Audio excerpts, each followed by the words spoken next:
A stepmom that makes Cinderellas look good, ketamine, stealing puppies, and alienation. All this and more right now. The Remarkable People Podcast. Check it out.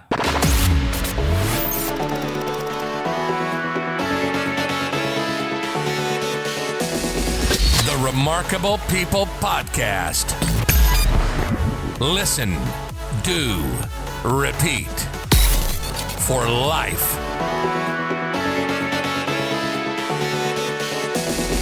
The Remarkable People Podcast. Hello, my remarkable friend. Welcome to this episode of the podcast. Today, we have an episode that is really hard to listen to. Not because our guest isn't remarkable or wonderful, but because the trauma that she endured and talks about was so severe and twisted. It's just difficult as a moral person to take in.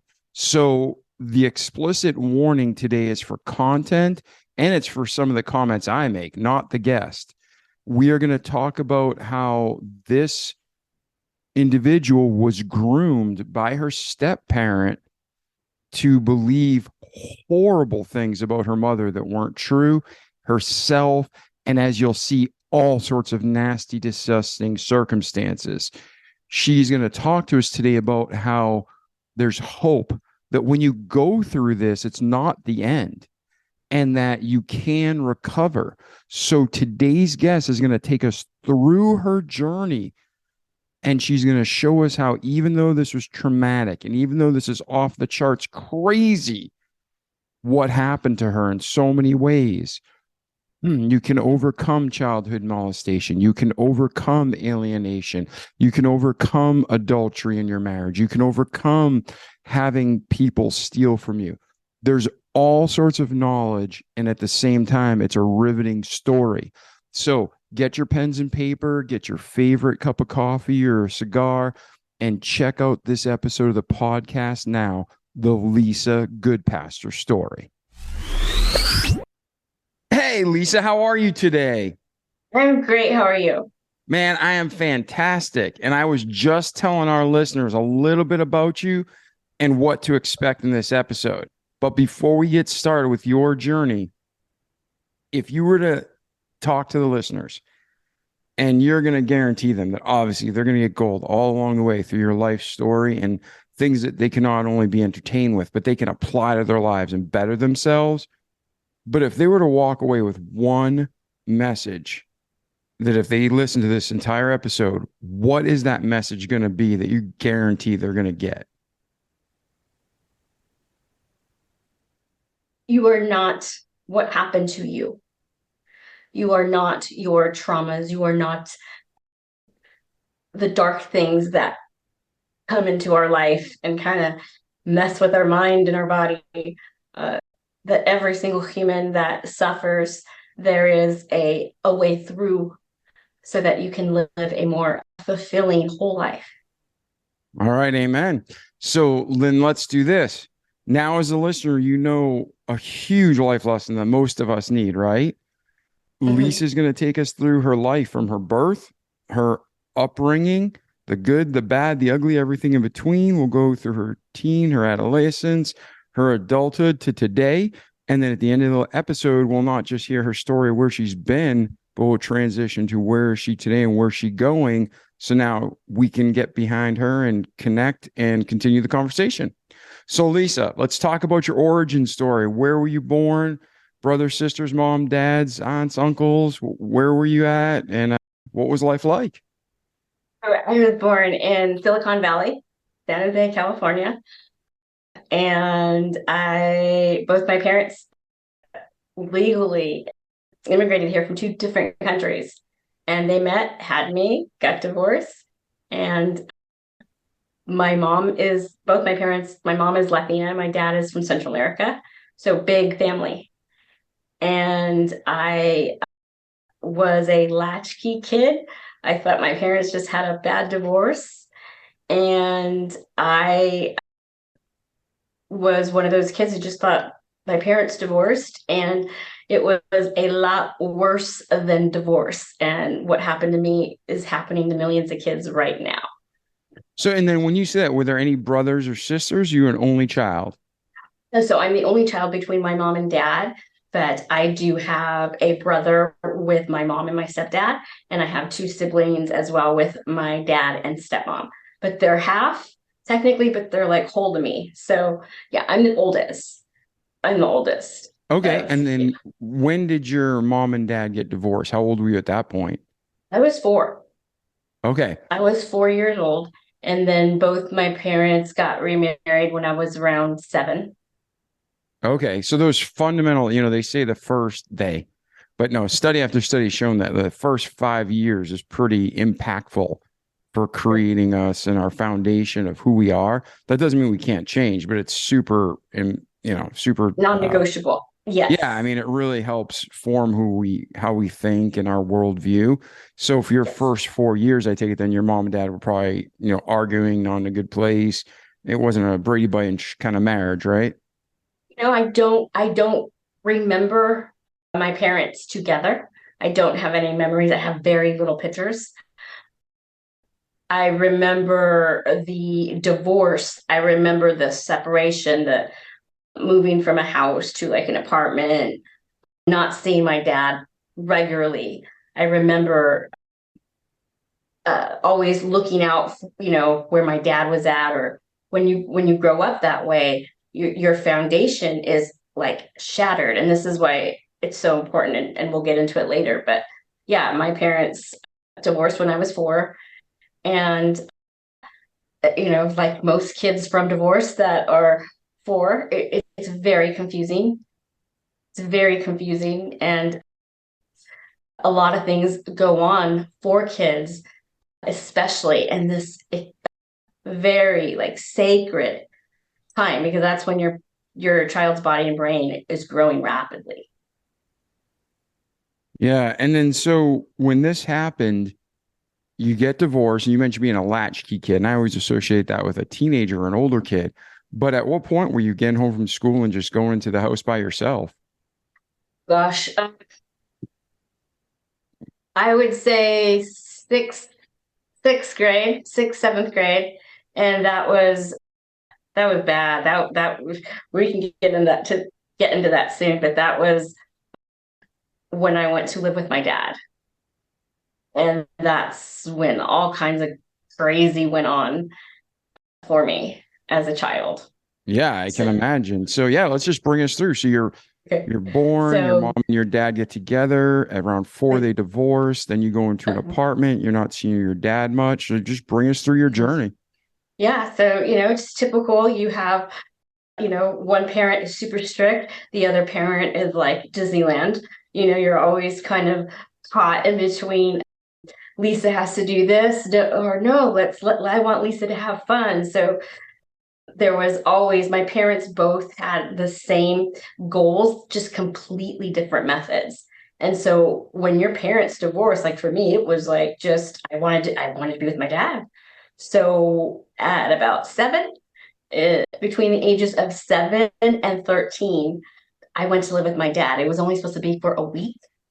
Probably every parent that's listening that knows, oh no, I can I go stay with my dad for a week? My mom needed her car was broken and it needed work. And my dad was like, let her come with me. And I was like, yay, just couldn't wait to jump in that car, grab whatever I could. And my soon to be stepmom was sitting in the front seat and I jumped in the back. And I'll never forget. She's like, we just dropped you off. Why are you coming back? And I went, I'm going to stay with you guys for a week or 2 weeks. And it turned into almost 7 years. So Wow. seven, No, 8, 9, 10. what Yes. caused that time? Did you decide, I don't want to see mom? Was it your dad's like, no, you're staying here? Like, how did that all transpire?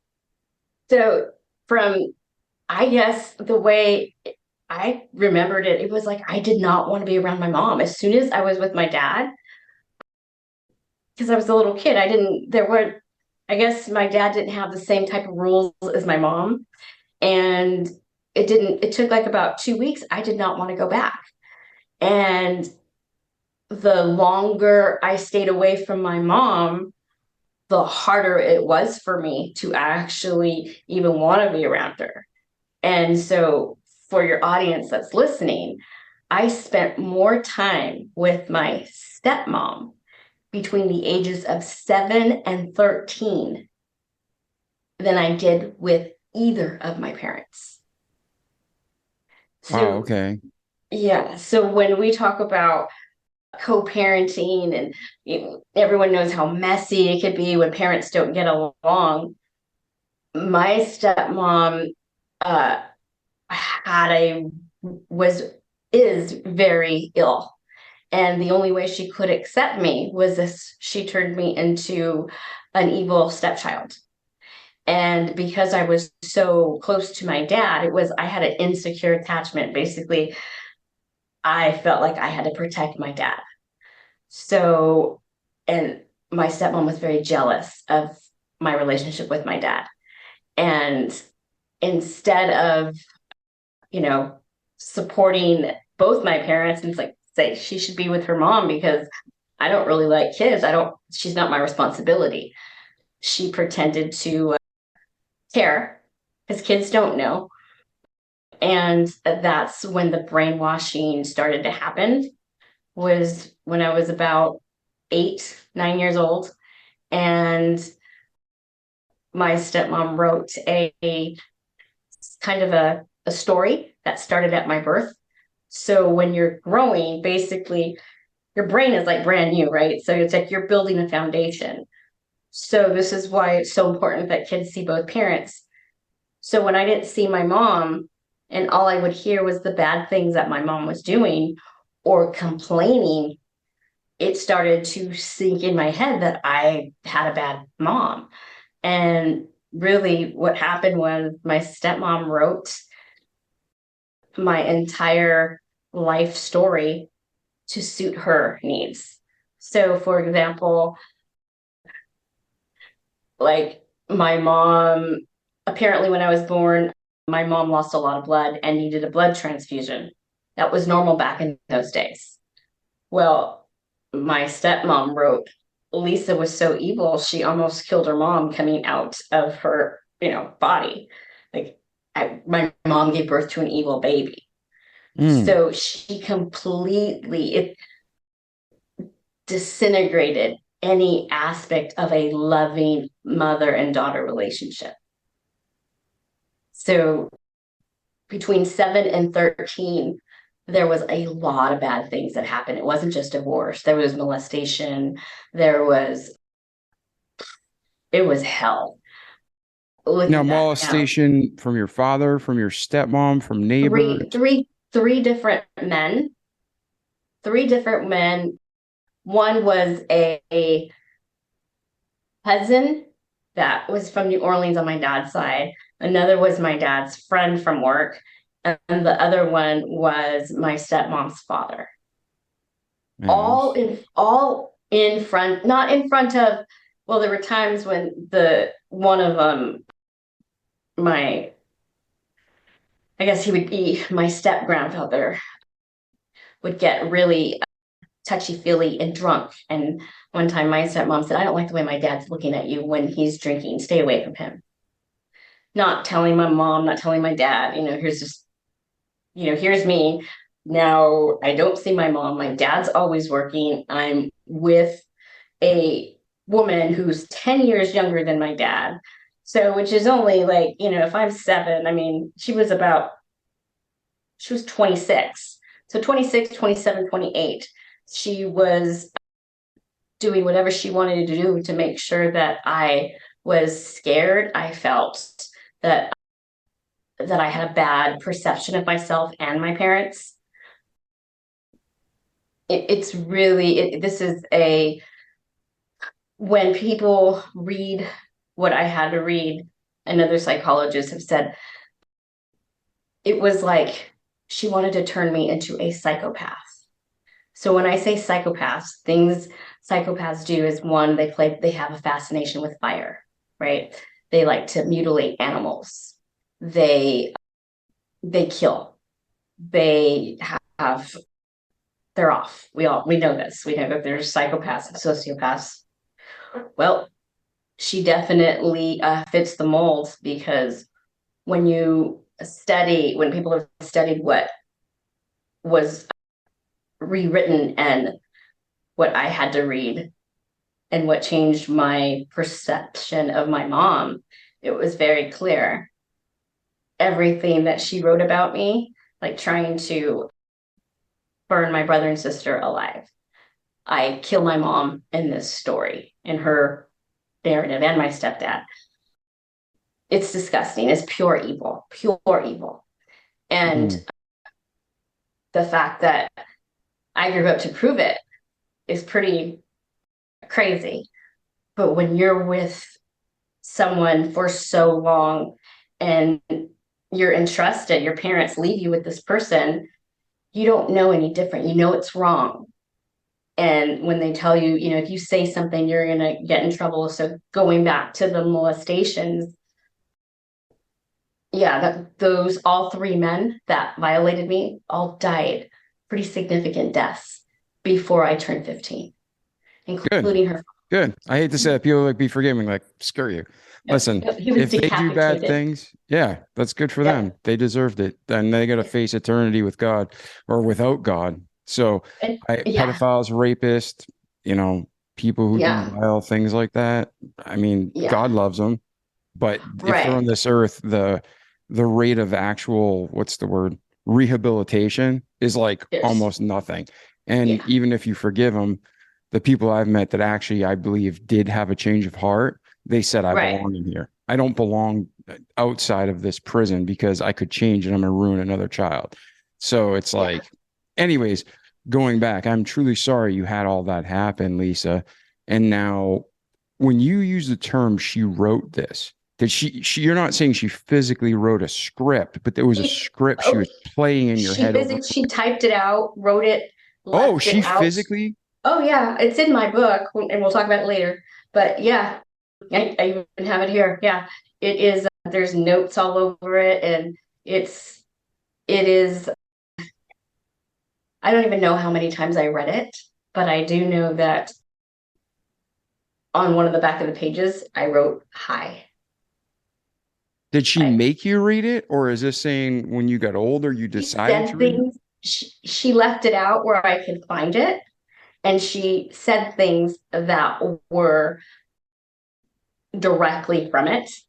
So did she make me read it? She didn't force me to read it, but she never told me that it was all made up. Like, she literally rewrote the script. And when you talk about how people actually believe the lies that they write, that's exactly what happened. Exactly. And I don't want to get ahead of myself or get ahead of you in your story, but it sounds like she was probably twisted and damaged by her father, your step grandfather. I mean, you would think, right? Yes, you would think. And she idolized her father, which is really freaky, which is really sick. But she didn't have a good childhood. That still doesn't excuse what she did. This is why it's so important to talk about, because we have a very little time to raise our kids, and when we don't know how the body and brain work, and how time and what's really going on for our kids, when we are detached from that as parents, when you're going through a divorce and you're not present, your kids suffer at such a significant rate. They don't realize it because we grow up thinking it's normal, and it's not. So the one good thing that she was stupid enough to do was kept this script that she wrote while she was a mother, by the way, too. While she was raising her own kids, she wrote this. And she writes about her own kids being molested and hurt. That's a different type of human, because the mother, there's no parent would ever, we don't even want to think about something like happening to our kids. It's like, but to actually write that, type it, I mean, it's yeah, it's definitely She wants to be had studied by a issues. lot of people. Huh? Yeah, What's that? she has definite issues. That's Oh, yeah. And it took a long, this is what's so crazy about and I wouldn't say crazy, but just fascinating about my story is that it took 40 years to uncover this. So when you're 7 to 13, right? So I was peeing in my pants. Let's see, at about third grade, I was peeing in my pants. And that's when the molestations were probably one of the worst one because it happened I want to say at least 3 months at least where I was being violated and just this is no parent would want their child to have to go through this. However, what's really interesting is that she knew because she was watching me while I won't say his name, but the one of the bad men, he was upstairs in this we had my bedroom was upstairs and so was his. And so she was watching me the whole time. And there's just like cues and things that she would she would make funny sounds, or like if I did anything positive, she would like have to like put me down. Like, oh Lisa, you're gonna play soccer, you're gonna get fat legs. I don't have fat legs. Like, so she whatever thing, anything that I was natural at. I look a lot like my dad and my mom. She couldn't stand that. So there was so much that, and it was permitted. Like, I was going to ask you about that. Like your father, did he have a good relationship with her? Was he always going to work? Did he just tolerate it? What was his, so, oh man, my dad is like, his dad died when he was 4, came from another country. So what my country? dad he came from Honduras. Okay, And actually, Honduras. he went straight into the army. He came from another country, went into the army. He was 18 years old. He met my mom when he was, I don't know, in their 20s. And, he was really attached to me because I was his only family other than my mom and my mom's side of the family, because his family was in New Orleans and in Honduras and Miami.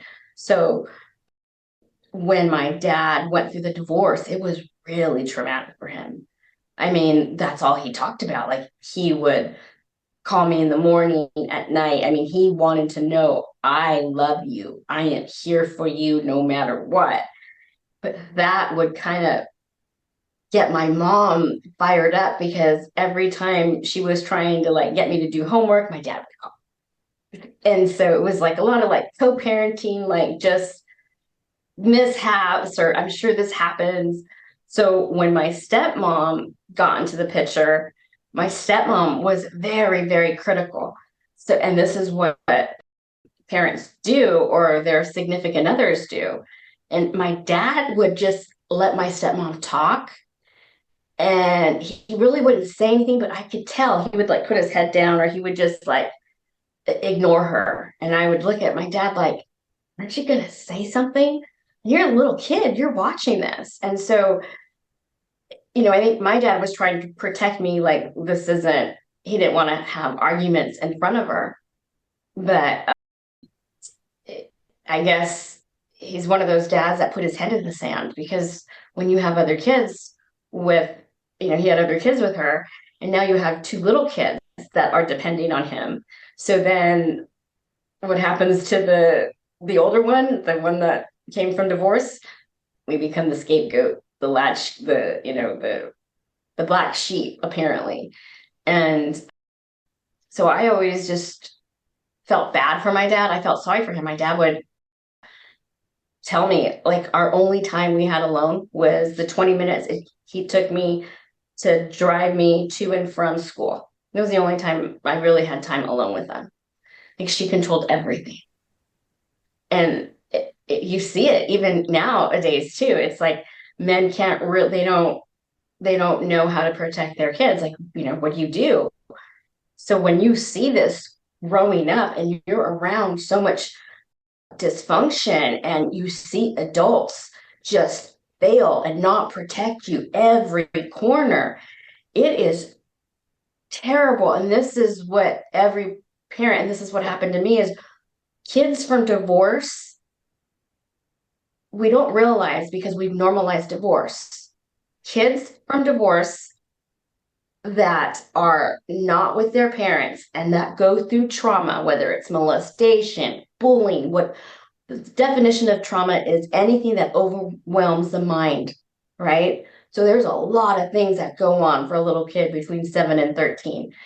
And when we have to process that trauma alone, and that's what kids from divorce do, because we shut down. We don't want to say that that man hurt me because he just said he's going to kick your butt, Dad. We shut down. So that's sustained trauma. So ages 7 to 13 was sustained trauma. The first 7 years of my life were crucial. Thank God I'm Latina, because I always joke, like, you can't alienate a Latina. Why? Because there's too many of us. So thank God for grandparents and aunts and uncles. It doesn't take place of your parents. But by the time I was 13, I went from straight fear, like where you pee in your pants, to angry, just angry. 13, 14, like complete, utter, like you hear teenagers are always rebellious. But when you have a teenager that has gone through trauma and doesn't even realize it's trauma, you become so protective over yourself. Everything in your life is about survival, and you don't even realize it. You're just growing up. You don't know. So it was really, really hard to, you don't get your life. You're basically like, it's like abuse hidden in plain sight. Yeah. I can't, it's hard to even listen to your story because it's like a bad horror movie. It's just twisted. I don't mean that in offensive in any way, Right. but like as a dad who loves his children, it's Right. like I can see it in your face. Yeah. it makes me feel like super angry and sick, and I can actually feel my brain wanting to shut down. I'm a grown man who I consider myself reasonably healthy. So for you to process this as a child and some psychos raising you writing a script that's just perverse and twisted, yeah, it's amazing that we're sitting here. Yeah, I just suppressed it. I would just take it. It's like like literally like Cinderella, except I didn't have the mice and the fairy godmother. I had aunts and uncles and cousins that everybody knew that she wasn't very happy about me, but she played her part very well. She controlled everything. Now, Everything. now the three men that harmed you directly, you said they all died separately, different ways, badly. Like, Yeah. Mm-hmm. so did you just hear about this, or were you in constant contact with them even after? So the one that I talked about earlier that was staying with us with my dad and my stepmom, he was a relative. It was my dad's nephew. He ended up taking off. We had Doberman pictures, like there was a bunch of puppies that were born, and he stole a bunch of them. And I remember all this chaos going on around the house, and he took the puppies, and like, what happened? And they said his name. He left and he stole the puppies, and all I thought was, those poor puppies, what's he going to do to the puppies? But keeping it on the inside, right? And when you understand like what I read, whereas like she had me hurting puppies, she wanted me to mutilate animals, and so it was really hard to like feel empathy and fear for these puppies, and at the same time know that this person wanted me to, thought so bad of me that I would never have a puppy because you just kill it, Lisa. So it was like, it's very oppressive. It was a very oppressive way to grow up. And I didn't know, I didn't know any different because I was so young, but I knew it was wrong. And so I just did what I had to do to tolerate it. But by the time I was 13, 14, I started to fight back. I started to speak up. I started to get angry and get in trouble. And one night, I'll never forget it, I saw my dad take dark garbage bags, like the black ones, Mm-hmm. and all of my clothes, like all of my clothes, he was just putting in the car, all of my stuff, and all I had was clothes, by the way, too. And because in the years that I lived with them between 7 and 13, they had bought their dream house. Their dream house, I didn't have my own. I had my own room, but it couldn't be decorated. It was like I was always on probation. There's the daughter that is high. She's got all these issues because her parents are divorced. So she was controlling everything. So at about when my dad went to drop me off at my mom's, who by now I hadn't seen very much in 5 years, but I thought I had the worst mom in the world because I had read and I was told that my mom didn't change my diapers. My mom wouldn't feed me when I was little, all kinds of horrible things. So you drop me off at my mom's and I'm like, I don't want anything to do with you. Like I couldn't even look at my mom. So either whether it was at my mom's house or my dad's, I was never safe. I never felt secure with either of my parents. Mm. Yeah. So what about, I'm typing notes, but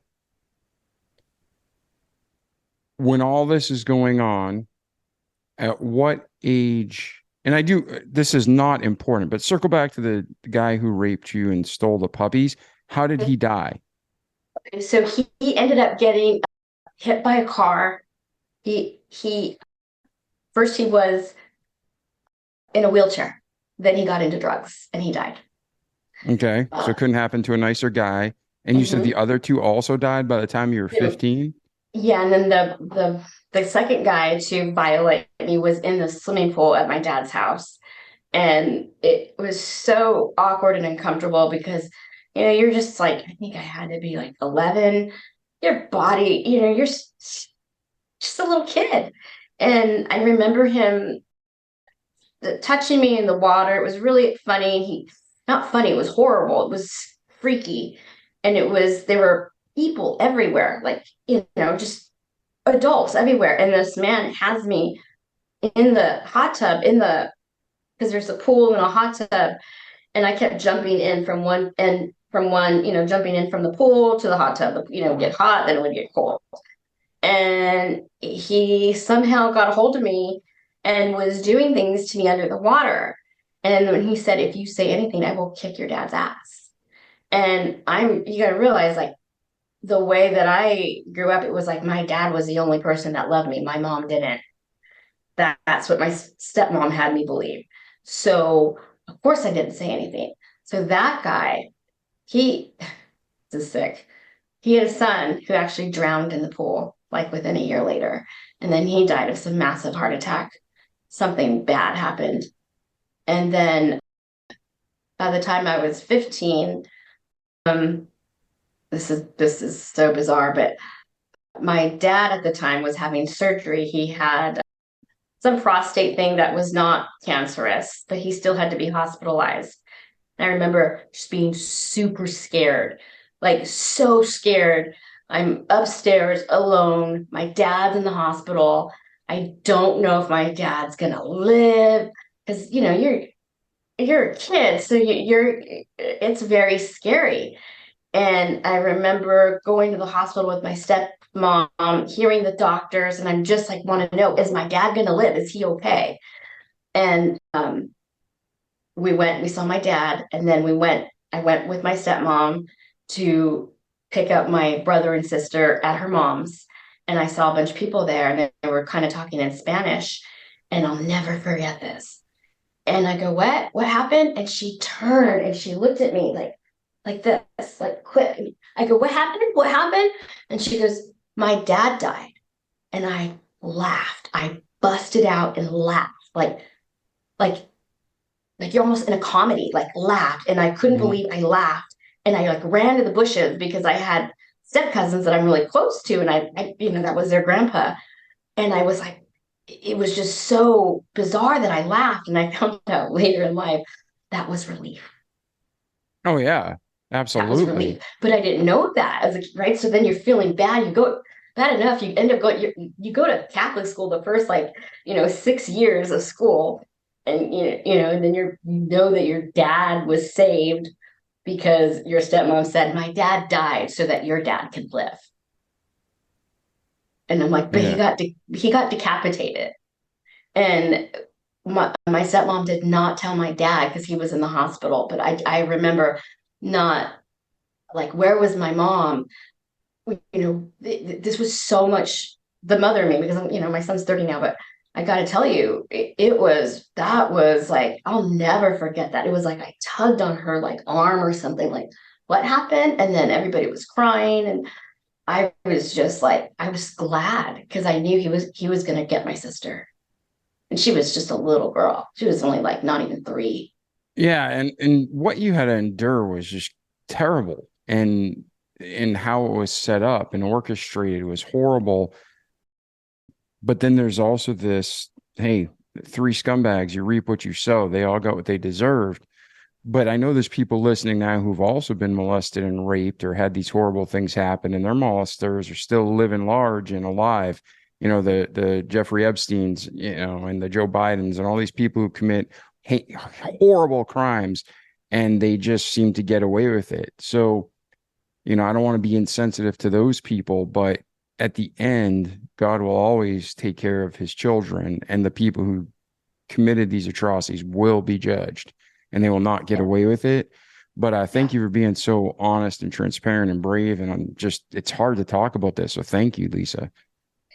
I think it helped that it helped in one sense that they're no longer here, but it didn't help. I still had to tell my parents. I did tell my parents, and I remember telling my dad, and he was like, "What do you want me to about my father or his father-in-law?" And I remember saying, "This is what he did to me." And my dad was like, "What do you want me to do? He's dead. Like, dig him up and make sure." It was like 14 by 14 and 15. My parents had they didn't have any influence over me and they didn't know what had happened. They didn't know. That doesn't come out till, we'll talk about that later. But yeah, that was just, from, there's all kinds of crazy stuff that I try to touch on. But when by the time I was 13 and 14, your lack of innocence is gone. Like, Mm-hmm. and you don't even know what that is because you haven't been in the world long enough. But when you're a teen, it really feels like you know what you're talking about, and you don't because you're missing the life experience. So it's very preventable. This stuff is preventable. We have to watch our kids, but yeah, it sucks. Yeah. So where do you go from there? So now you love your dad. You don't realize it, but you love your mom. She was nothing really wrong. The stepmom's just absolutely filling your brain with lies. You got hard circumstances. You got 3 people now that molested you are now dead, thankfully. Where does your life go from there, Lisa? So then I go to live with my mom, and I hadn't lived with her since I was 7. So I'm now like 14. And would you talk to her or see her for holidays or just no contact? I would see her, but it was like every so often. It wasn't consistent. And I really wanted to I would see my grandparents and my aunts and cousins more than I would my mom. Until I was about 14. And then all I did was run away. I would run away. I would run away like my stepdad I would catch him like always writing signs like, missing. I was always running away, and they couldn't figure out why. And of course, my stepmom and my dad and my mom, they wanted to have this meeting because Lisa is now being dramatic and we need counseling. And that was my stepmom's idea, right? So there I am at the table watching my mom, my dad, my stepmom, and my stepdad all sit there and talk about me, not knowing what had actually happened to me. And I'm watching my stepmom orchestrate everything. And internally, I'm thinking, why are they letting this person have so much access to my life? At 13, I'm going to let my dog. What's actually. So that was a real important memory for me, because I just remember feeling so like it's like having your rapist right there constantly just hovering over you. And ended up going to counseling, and that never worked because they want to put you on a disciplinarian plan. They don't want to know, well, why are you acting like this? They kept thinking it was the divorce, and yeah, it was a divorce. My parents were divorced, but no, something really wrong was happening. And I was being brainwashed and abused and discarded so that someone like my stepmom can feel comfortable. And my dad knew that she was jealous of me. And it's like jealousy is it's a human thing, but this is beyond jealousy. This is Oh bad. yeah. The level of psychosis to bring you Right. to a counselor.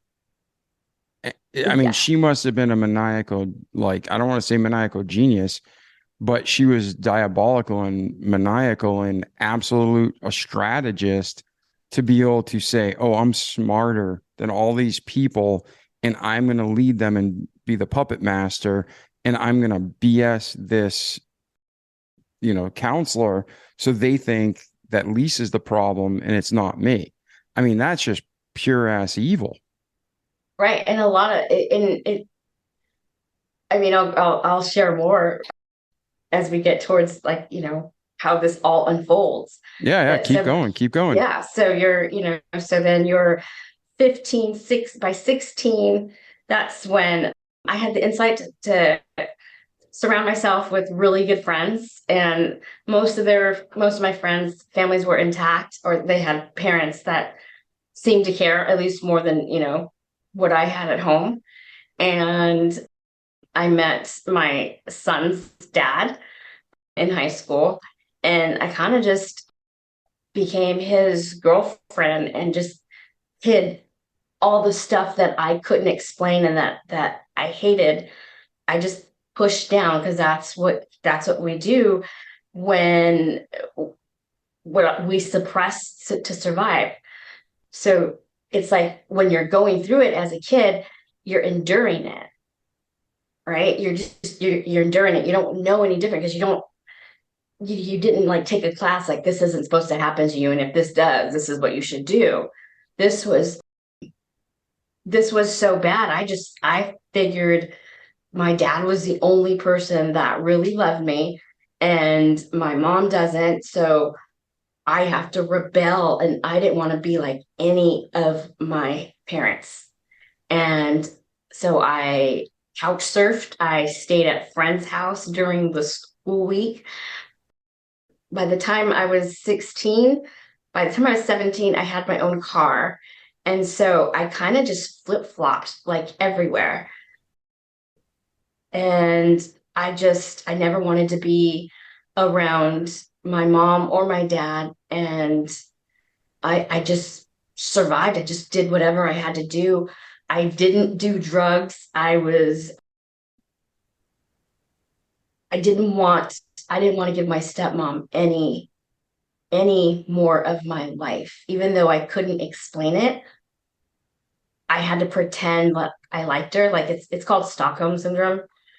And like when you're a kid, you're just you kind of watch how your parents are, and then you either mimic what they're doing or you rebel. And when you rebel, like I did, I mean, sure, it's good to rebel, but it's like you rebel to protect yourself, but everything internally, you're suffering so much on the inside. This is why people numb themselves, right? Because it hurts and you can't explain it. So I was always trying to tell my parents, I was always trying to like explain, I'm not like this. Like my parents would see me in traumatic situations that were like, okay, she ran away. Let's go pick her up. Where it was never like, I'm going to go see Lisa score a goal like back before I was like 7 or 8. It was like everything got obliterated. I mean, I didn't even have my own room at my dad's. I Yeah. had my own room, but I didn't have it decorated. I just like put a mattress on the floor, and I had like crates, and like the closet had organizers, but I couldn't hang posters or anything. Yeah. You never had that sense of It was never, home yeah, security. no, Yeah. no, It's like I was living out of a always, suitcase in a hotel. It has yeah, everything you need, but it's not home. right, right. And so I remember in high school, so I mean, I tried to like, I would get frustrated with with my stepmom, and there were times when I would just have to cave and let her violate me because I had no autonomy, no autonomy. And I remember my stepmom was going to school. She actually has her master's. She was a teacher. And before she became a teacher, she wanted to be a flight attendant. So she went to go apply, and she came back crying. And I noticed that she was, all like kind of dramatic and crying. And she's like, I didn't even get off the car because there was like 500 women and they were all prettier than me. And I must have just logged it like, oh, okay. So then I became a flight Goal. attendant. Yep. So then I became a flight attendant. Like, yeah, it was easy. I just went in and they hired me. And then I would just like get her in other ways. It's like one of my aunts she was really good black belt in karate. And my stepmom used to do karate, but she only got a red belt. So I would say, I'm going to go visit my aunt, the one with the black belt. Yeah. Passive So aggressive, but it's what you could do. So yeah, now, whatever I could do. Yeah, whatever. Yeah, any way that I can, control at least as much as I could, because then it would just get really awkward. And if you like, there were times when if you've ever been around women that like to gossip a lot, yeah. this woman liked to gossip, like, oh my God. And I remember thinking, this is ridiculous. Like, I don't even want to hear her. No matter where we went, she had to like debrief and talk about everything. And I remember thinking, oh my God, I can't stand this, but I'm just going to sit there and pretend like, oh, okay. But I couldn't stand it. Like there were things, and I never asked my dad, like, what do you see in her? Because you don't know, you don't understand the lifelong consequences of when your parents get married, and the step parents don't understand. And this is vital because what they do is they destroy the attachment to your parents. And that is anointed by God. We are as parents, we are entrusted with kids. We have them Yeah. for a very limited time. And so yeah, it's very sick how much a adult could hate an innocent child.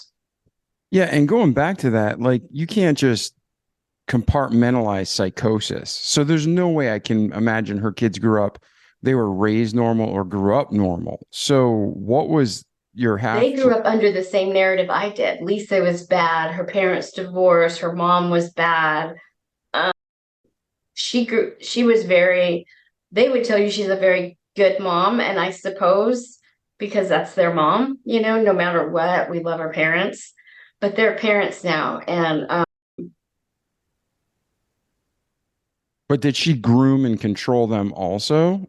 I Not think maybe so. as abusive, And but I can't she was, imagine someone that sick not having an aspect to every relationship. I definitely see it now, the way that she was with my sister. Like my little sister, was very close to her. But I used to see my sister say things like, as I got older, my sister would come to my house and visit, and she would say things like, "Oh wow, look, Lisa's like a really good decorator," and my stepmom would tell her to shut up, like in Spanish or like in English to like, "Be quiet, Jessica. Like that's enough." Like she was very controlling, but in a different way. With my brother, my stepmom seemed to idolize him more than my sister. So my sister was like the middle child. And, the kids are just, they grew up under the same, kind of the same tire, the same way, but they were loved and nurtured and at least they got more from, because that's their mom. But, that's not a question that's something for them to ever ask. But like, I don't, because they were born into it. They were born into this. So they're innocent. They don't, we don't talk right now because it, once I found out how deep this went, I think, eventually, maybe once she dies, you know, because I do Yeah. love them. I do love them. They're a part of, they're part of me. I'm a part of them. We share the same dad, but I am so glad I share no blood with her. Yeah. I So now mean, you're in high school. You haven't had mhm. any kind of help or guidance working through these traumatic issues Yeah. and circumstances. Again, a healthy adult would have trouble dealing with one of them, let alone all of them, let alone doing this as a kid and having no training. So now you're in high school. You said you met your son's father. Was he in Uh-huh. high school also? Was he I think older? What he was was his? he was younger than me. He was like I think he was like a year younger, the class lower than me. And Okay. we met in math class, and I had like an A in geometry. And then towards the end of the year, I had like an F. What we did was cut school. He was very popular. All the girls liked him. And I thought it was like he was protective over me. So I thought that was love. Like, look at that guy, look at you. That's, that's not protection. That's being jealous. The kids don't know this. So he became like I guess I just became his girlfriend. And then I had really good friends that I would stay, at their houses. And even my really good friend, we're all still good friends now. And they're like, remember when Lisa would spend the night for like a month? Like, because I never wanted to be, I didn't want to be, I felt safer at my friend's house than I did at my dad's or my mom's. Like, so you're talking, it was a lot. And there were times when like something was off, but I didn't know it was trauma. I didn't know that, they talk about like how you had said earlier, like, oh, I want to shut my brain off. Yeah, that's what the brain does when it gets uncomfortable out of protection. Because it's hard to, so I imagine, I mean, I just listened to music, TV, I stayed busy. And then by the time I think by the time I was like 19, I was pregnant and got married, and we ended up getting to live in Hawaii. So what helped me was I got the hell away. Once I Mm. got away, I never went back. I didn't want to ever go back. And before you got married, did you share with him your past or did you just keep it quiet? You mean to my parents or to No, my no, no. So you're getting married, and even though you're uh-huh, young, did uh-huh. you share with him all the stuff that happened to you in the past, or did you just, nope, So this is I who would I am? say things like, I don't want to talk about it. I had a step, like people go like, so your parents, who are your parents? Or, you you go through the introductions, and this is what I would say. My parents divorced. It sucked. I had a bad stepmonster. That was it. Like I couldn't even entertain it. Like I wanted out. So I was looking ahead. And as soon as I knew that I was going to be a mom, it was like something changed and I was like steady and fearless. And I knew I was going to raise my child complete opposite from what was you're going to get well than what happened to me. And that's exactly what I did. Okay, And so now you guys go to Hawaii. So I'm guessing military, or how did you guys get to yeah, he was in Hawaii? the Coast Guard. And Okay. Yeah. luckily it was like, yeah, we're gonna get to live in Hawaii. And our son was 5 months old. And I remember going to the airport and like my grandma, my mom was there, my dad was crying, and I'm like, get me on that freaking plane. I want to get the hell out of here. And I never wanted to look back. And I Yeah. just pushed it all down because I was in mom mode. I was always in and out of counseling, just trying to figure out with things, especially when we got to Hawaii, because then Frank and I started to fight a lot, right? We started to argue. Like he was a handsome guy, he was a young guy, and I was feisty, and I didn't want to be hurt by anyone. So we would argue. We'd have these little tit for tats, and we ended up having to get divorced, which was, worked out for the best, but we always co-parented. But I'll never forget being in Hawaii and having to go to counseling, and the counselors looking at us because Matt's dad was only 19 when we got married. So that's young, right? We're young kids. I mean, I know my son's like, I don't know, oh, you were so young. And I'm like, yeah, but it was like everything to me. I remember being in counseling and the counselors looking at, my son's dad and then looking at me, and she's like, you got a lot of growing up to do. And she looked at me, she goes, you pick really bad men. And I'm like, that's it? That's all that's happened? That's it? No way. Like I was like, huh? Like so it was, oh yeah. So it was right after the first divorce was when really started to go into counseling, and it was always, would just lead back to the divorce. But all of the different counselors, like I didn't really remember I had like pushed down a lot of the trauma. And that's natural. That's sadly the norm in a lot of ways. People suppress it. They don't remember it. I mean, how many people have gaps in their memories from trauma? Right. They truly don't understand. They don't remember, like, that never happened, and it did get. They're just suppressing it. Mm-hmm. So okay, so now you're married. You're in Hawaii. Just pick up and Thought we'll it was walk going right to through be your story. fabulous. Yeah, and it was reality. It was, in one aspect it was good because I was surrounded by you come from California, and then now you're living with people from Oklahoma, Texas, all over Florida, all over the world. And it was like a community because you're part of like the military.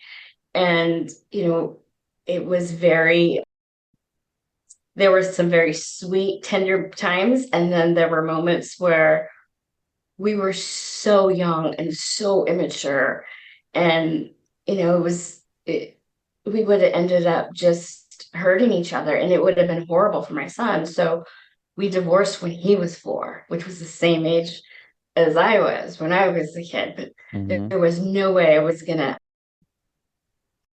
not he was gonna have a relationship with both of his parents, and was never gonna leave my son with a step parent. Like I was just wanted to give him a good start.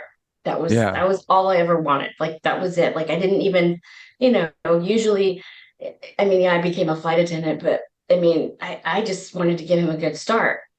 And you're raising your son, and now you have stepmom who hated me, and now she didn't like that my dad was a grandpa because it made her uncomfortable because she was 10 years younger than him. So she has all kinds of issues. And she would like forecast them on everyone else. but you can just, it was so bizarre, but I'll never forget. I was visiting my dad, and that after getting a divorce, I went to go visit my dad, and I pull up, and my son is in the car with me in his car seat, and my dad comes out of the house. And this is before cell phones, and he's like, she's being crazy in there. She says she doesn't want you in the house because you're evil. Like, my dad thought it was ludicrous. And I knew exactly what her mind and how she was, because by now I was already in my mid-20s. My son was 4 or 5. And I looked at my dad and I thought, all right, I tolerated this when I was a kid, but not now, not with this kid. And I remember thinking, God, I want to go up there and pull her by her hair and drag her out of that house. And keep in mind, the script that she wrote was still in that house, in the same place it had been since I had read it for like Did you 17 years. did you ever tell your dad about this script Oh, at this yeah. point? Oh, yeah. That comes later. No, So but I'm saying at this point, like no, he between didn't know. so to this point, you're 20 mid, let's just say 24, 25, you're at the house with your son. She's like, she's evil and she can't come in the house. Mm-hmm. But to this point, your dad has no idea what the script. No, and my dad is just like, I don't know what the hell's wrong with her. And I remember, because I got out of the car, and I remember just, the cars, the air conditioning's on, the windows are rolled, and my son's right there. And I remember just thinking, God, I want to like pull her hair, bring her down. And I didn't, because I saw this little kid staring at me, and I knew, like, you know what? I'll go to jail. That lady is the one that needs to be in jail. But I couldn't put it all together because I was so disappointed that my dad couldn't say, hey, you know what? You get out of here. Go for a drive. My daughter and my grandson are going to come. And if you don't like it, get out. And the fact that he couldn't do that or say that, it just reinforces the false belief that you're not good enough to even come in this house. So I went, I think by that time I was living in the Bay Area. And my mom, by this time, my brother was born. My brother and I are 20 years apart. And my brother, Vince, and I are real close. And I think the biggest reason is my stepmom did such a good job as erasing my past, but she didn't count on all the love that was coming my way, like having like a relationship with my little brother, right? So my mom, here I am, a young mom, and my mom was a mom again. So I didn't feel like I could go to her. So it was just a shit show. It was terrible. And that's when I started applying with airlines, and I got hired. And by 26, I was flying. By 27, I was already engaged. And that's when I met my second husband, and we were married for over 21 years. And I married a pilot. And we joke, like, we look back now like, oh, I could see how I would have these like responses or these like trauma reactions. And they were always like at bullies, or like Greg is my ex-husband's name, but he would be like, oh my God, I'm picking up Lisa at the airport. The cops are there. Like, what happened? Like, who did she get in the tango with? Because it was like, I was fearless. Like you're a bad person and you're breaking the law and you should go to jail. So I was always like, there's like an injustice that you feel when you grow up this way. So you look at the world like that is bad and that's good and that should never happen. And so it was always like disproportionate reactions I would have with it. Just, like, I think one time somebody got drunk on an airplane and, the cops had to come. I was fearless. And I was also just, I guess I just got to the point where you get so sick of all the wrong that happens, you don't want to see it happen to anyone at any time. So I'm really grateful for the 21 years that I did have with Greg. That, you know, our marriage served a purpose. And so, you know, I start about Matt was in the second grade, and grandma was watching him. When I say grandma, I mean my ex-mother-in-law. She said, I'll watch him for you while you fly. And it was like the perfect scenario, but grandma was doing my son's homework and my son wasn't reading. My son was memorizing books, but he wasn't reading. And I remember the teacher saying, Lisa, if he doesn't read, he's gonna be held back. And I saw my childhood just kind of like flash before me. Like, why am I flying? I need to be present. This is BS. And everyone loved my job. My job was perfect for everyone except for my son. Because even for me, right, when you think about a kid from divorce, we're used to packing and, you know, you get to fly all over the world and you can just be a gypsy and ignore the things that make you uncomfortable. And as soon as I saw that my son needed stability, he needed a good start, I quit. We moved and I never looked back. And I put my son first. I moved him, I think his first, from the third to sixth grade, he had male teachers. He was always in sports. So I was an active mom, protective until my son was a wrestler, until he finally like, Mommy, you don't have to protect me anymore. Like, you know, I remember telling my husband, give me 10 years, like he comes first. Even when my husband, or he wasn't my husband yet, even when we met, I said, meet me at Chuck E. Cheese and bring quarters and let's see how this works. But like, I never even dated. I didn't bring any men around my son. I was really like, because I remember what it felt like as a kid. You don't, we remember what we feel. It's hard to articulate, but you don't forget those feelings. It's like when you listen to a song and invokes all these like good memories. It's kind of like that. So that's what I did. So now you're in this marriage and then your son's growing up. And is there anything else that happened? Because obviously you said he's your ex-husband now. Mhm. So where between when you got divorced, what led up to that divorce? And is there anything else we missed significant, or we just move up to that point? You know, we had like, my life was pretty idyllic, like compared to like what I had, like where I came from. I mean, I thought, I'm not kidding. It was like idyllic. I was spoiled. I was loved and it was great. It was my best friend. Then there were things that he was a little older than me. I wouldn't say a little, he was like 13 years older than me.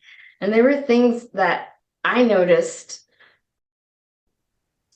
It was like I loved him, but I also was unraveling a lot, especially as soon as my son graduated from high school.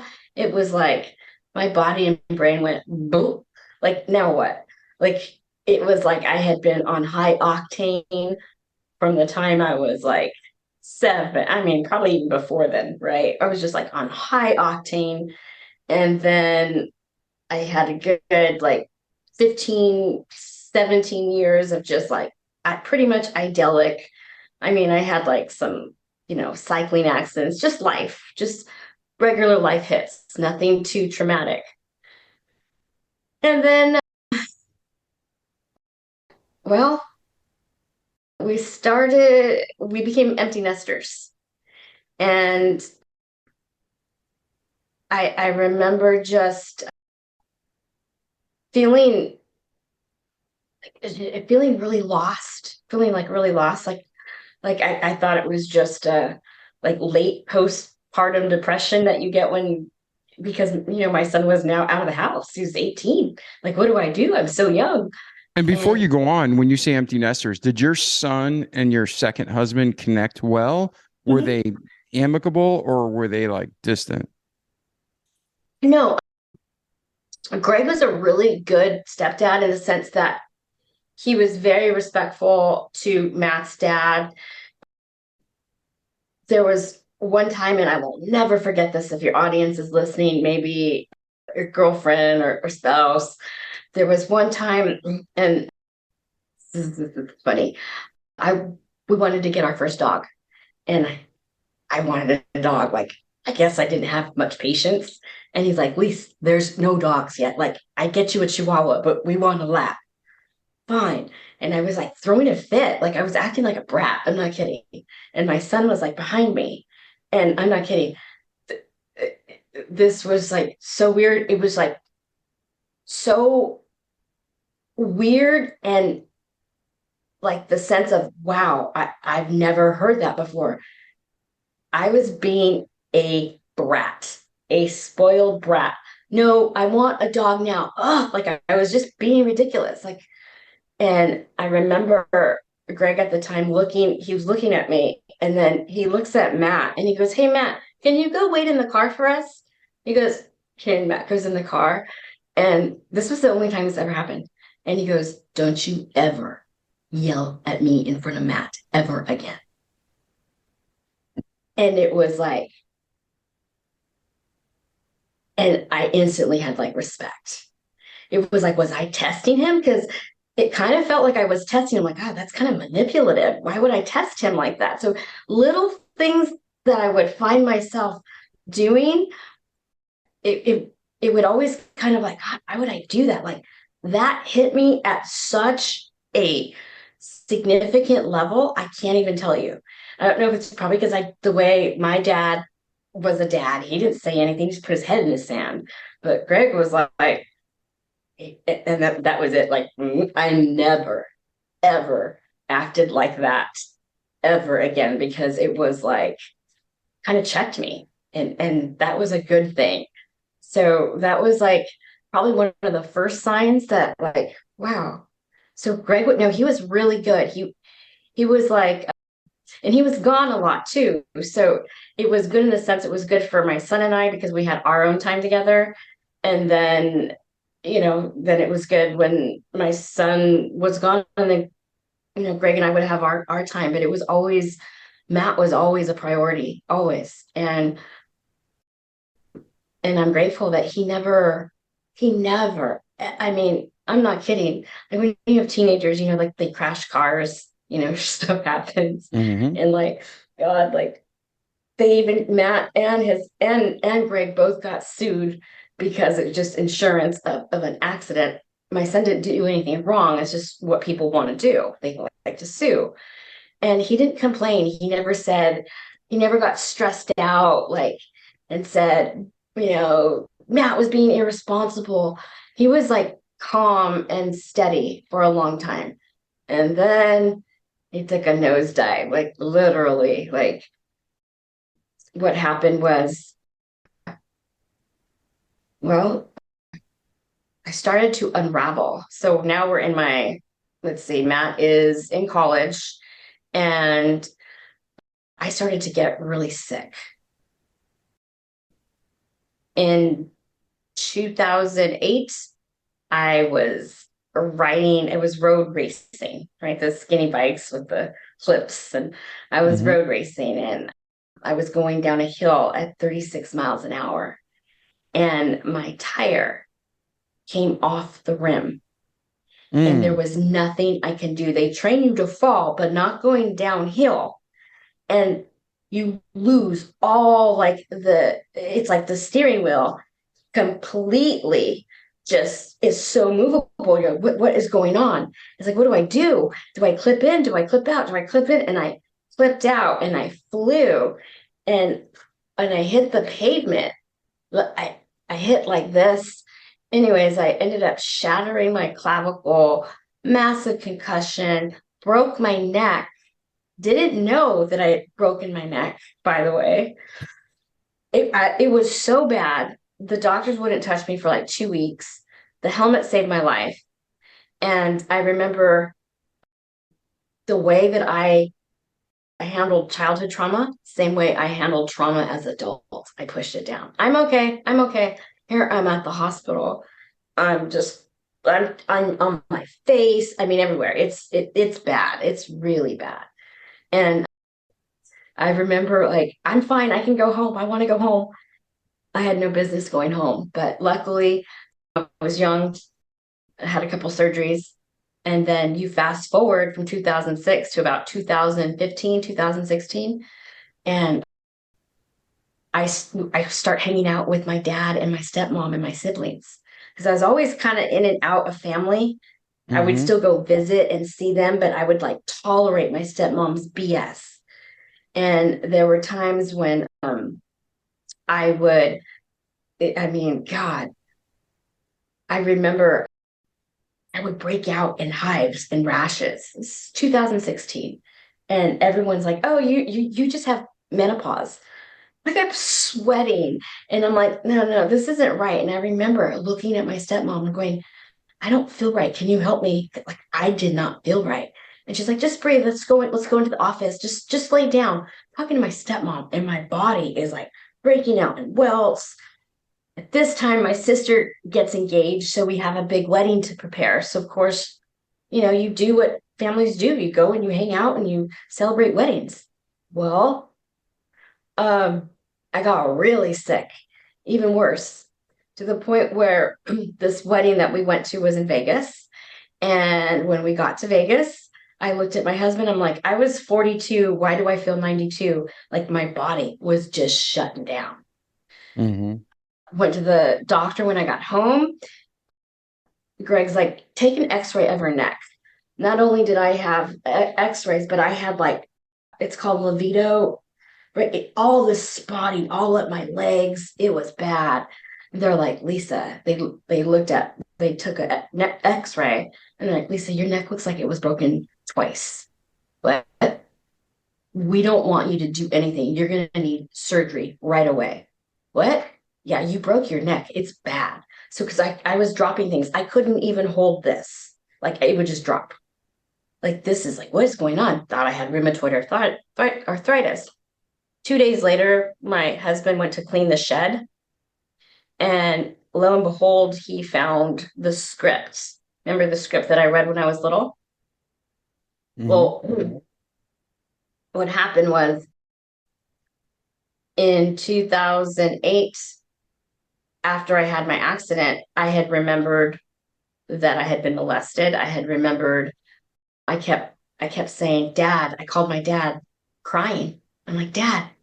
And he's like, yeah, I need you to do me a favor. Okay. I need you to get me the proof. And he's like, proof? What are you talking about? I'm like, Dad, I need this. This is really important. Go into your bedroom.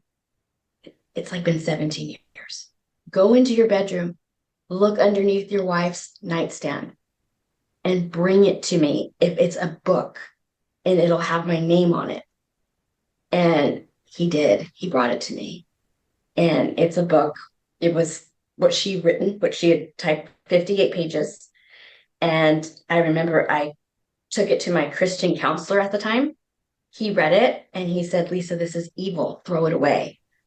That was all the validation I needed in 2008 because I was still in mom mode. And I was like fearless mom mode. Like I wasn't going to address anything. I seriously wanted to give my son the best way possible was a good start. And I didn't want to dig into things that I wasn't ready. So I came home and I told my husband, the doctor said it was pure evil to throw it away. So I thought he put it in the garage and I would go look for it occasionally, never found it. But in 2016, when my husband went to clean out the garage and I was really sick, he found it and he uploaded it. And around the same time, my mom had called me, and my mom and we never got along. It was like always just like she could say, I love you. And I could say, okay, bye. Like I loved her, but I didn't like her. I didn't like my own mother. Mm-hmm. And so my husband brings me the script, and here now my son's like 25, 24, 25. He's out of, or he's in college. So he's got to be 22. And I look at the script that I hadn't seen since I was a little, kid, and I look at it and I went, holy shit, something's wrong. And when I read it as a mom after already raising my son, and I looked at my husband at the time, and we were like, where do you go? And I remember I have a really good doctor I was really close to who knew my history, everything except for the missing piece, which was I had been fully alienated from my mom in plain sight. So it was like an unraveling like no other. The weird thing was my mom over the phone, we're about to get into another like mother and daughter, right? They normalize all this stuff, another mother and daughter argument. And how many triggers do you have? And I'm like, why don't you read this? And Greg sent it to her. And within an hour, my mom, it's like all of a sudden my mom she understood what the hell happened. She knew more than I could fully understand. And she like it went through the whole family. People were throwing up. They couldn't believe it. It was just like a lot. I went to see my counselor, my psychologist. She looked at me and she goes, Lisa, I don't know if we can help you. And I'm like, what the hell happened to me? What do you mean you can't help me? Like she's like, maybe EMT therapy. Like, I don't know. And luckily, Greg was listening to a podcast, who was a spine surgeon who worked on necks, and we ordered his book. And what I had was a severe case of a lot of childhood trauma. So where do you go when this happens? Because where do you go? Like, you call the CDC. Like, I've been brainwashed. Where do I go? Like, we don't have any. Like, this is unprecedented. This has never happened before. Where do I go? Well, luckily, it's called the Hoffman process, and that's where everyone that has a lot of movie stars have gone there. And it works when you're older because you have that life experience. And when you want to heal, when you know something, I didn't want any of my stepmom staying any of her narrative in my life anymore. And so I went to the Hoffman process. All it is it's backed by Harvard, and it's like 7 days of intense therapy. And then for the rest of your life, you always are connected and you have a support system. And I remember going there, and I'll never forget it. They're like, I even brought a copy of the script that was downloaded, right? And they're like, Lisa, there's nothing wrong with you. What? No, you just survived. So the ages between 7 and 13 were so cool. Like, if I had to be brainwashed, if this had to happen, that it was so bad. But for some reason, between this 7 and 13, because of the way that the brain is programmed, that's when your fight or flight kicks in. So my body and brain were responding biologically correct to all this trauma, pushing it down, suppressing it. But what happens is when we don't address, like, emotional pain is no different than physical pain. But physical pain we can treat, right? We put Band-Aids on, we can Neosporin. Emotional pain, what do you do with that? So it stays in the body until it's released. So 2 weeks after I had attended the Hoffman, because I was on Norco because I had broken my neck, I had never taken a Norco ever since. Still pain-free.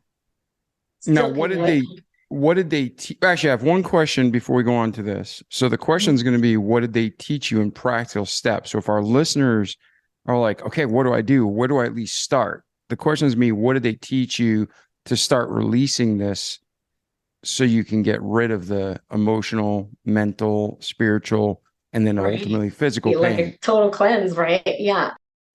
Let me ask you one more question before we go there, just so we can tie things up. Your father gets the book for you. He brings the book to you. Surely he looked through it. What did he think when he handed it to you? Well, we didn't talk for 3 years because he was like, she was just expressing herself. I don't think he couldn't. I think there was He was in a tough place. And now his kids are grown. They're not little anymore, right?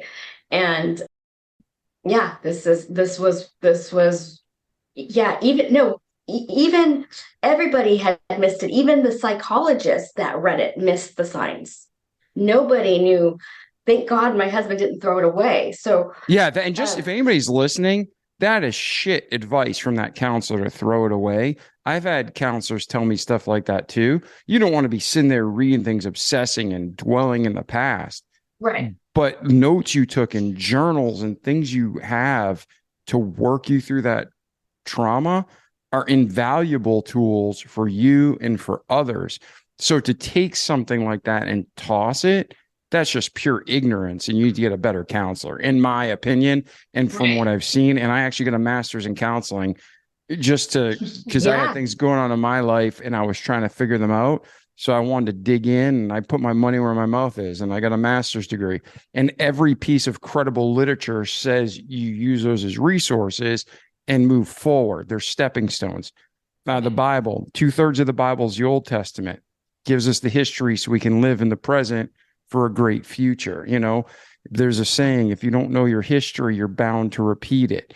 So don't be tossing away invaluable things, but don't also be like living in it and being stuck in it. So find that balance. Like, yeah, because and again, like I was in mom mode. So it was like, not going there, I just, because it's so painful. You don't want to miss it. You don't want to even think about it.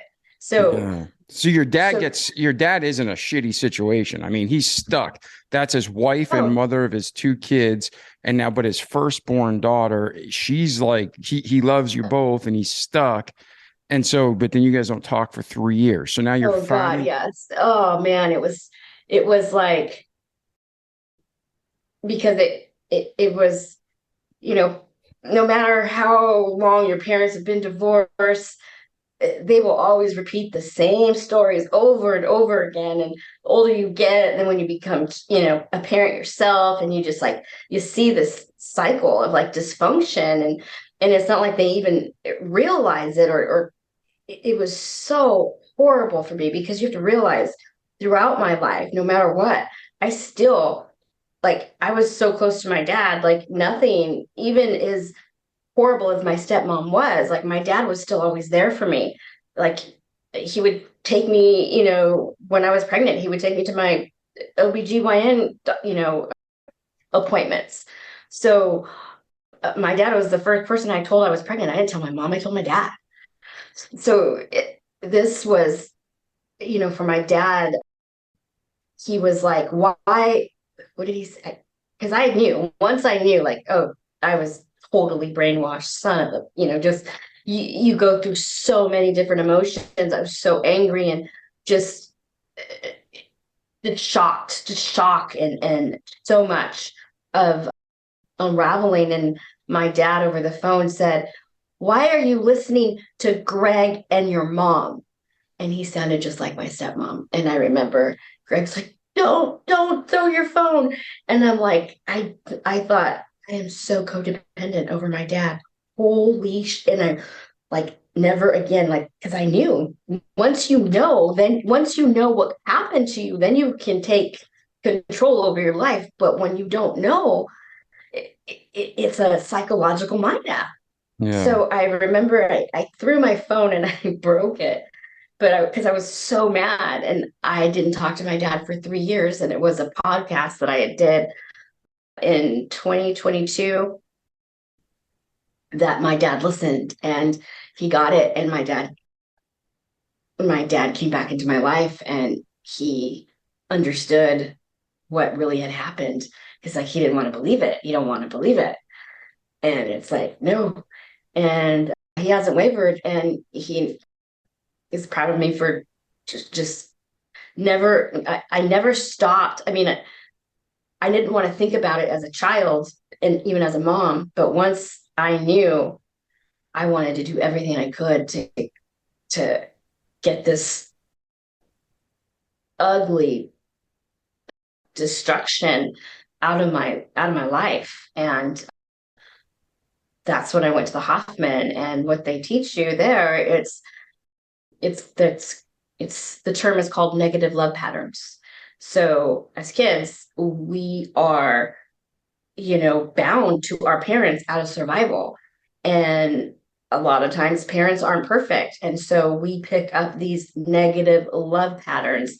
And it's basically like fake love, like pseudo love is like, I love you so much, but I need you to listen to me. Like, I need you to listen to me because I'm going through a lot. So a kid is having to be an adult, or you have a parent that likes to smother and doesn't want their kids to grow. So they keep them stunted, or there's all these different patterns that parents have.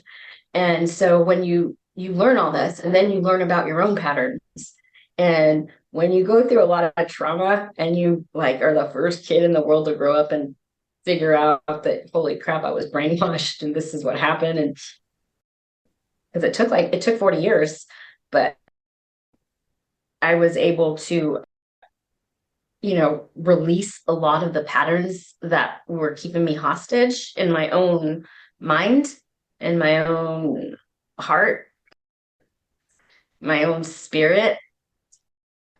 I'm not kidding. Like now it's called Mrs.